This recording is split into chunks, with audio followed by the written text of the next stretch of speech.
আসসালামু আলাইকুম সকল শিক্ষার্থীরা। তো আজকের ভিডিওতে আমরা জানবো যে কিভাবে সামারিটা বা যে কোনো গল্পের কবিতার সামারি লিখতে হয়।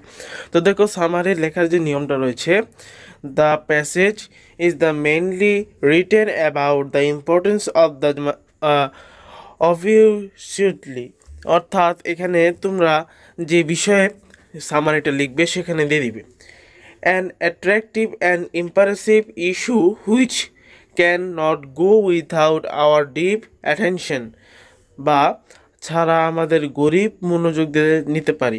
অর্থাৎ এখানে কবি যেটা গভীরভাবে মনোযোগ দিয়েছেন সেটা বোঝানো হয়েছে।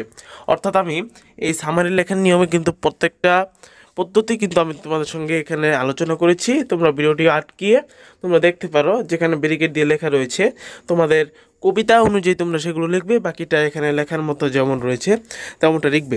আশা করি তোমরা এই সামারি লেখার নিয়ম দ্বারা তোমরা যদি সামারি নাও পারো, তোমরা কিন্তু পরীক্ষা একটা ভালো ফলাফল আনতে পারবে।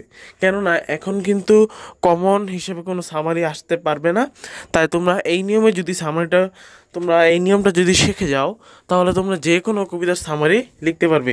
প্রথমে কবিতার নাম দিয়ে দিবে এবং তৃতীয় চতুর্থ লাইন হিসেবে তুমি কবিতা তৃতীয় কিছু লাইন দিতে পারো, এবং এখানে গল্পে যে কবি যা ডিসক্রাইব করতে বলেছেন তাই করবে।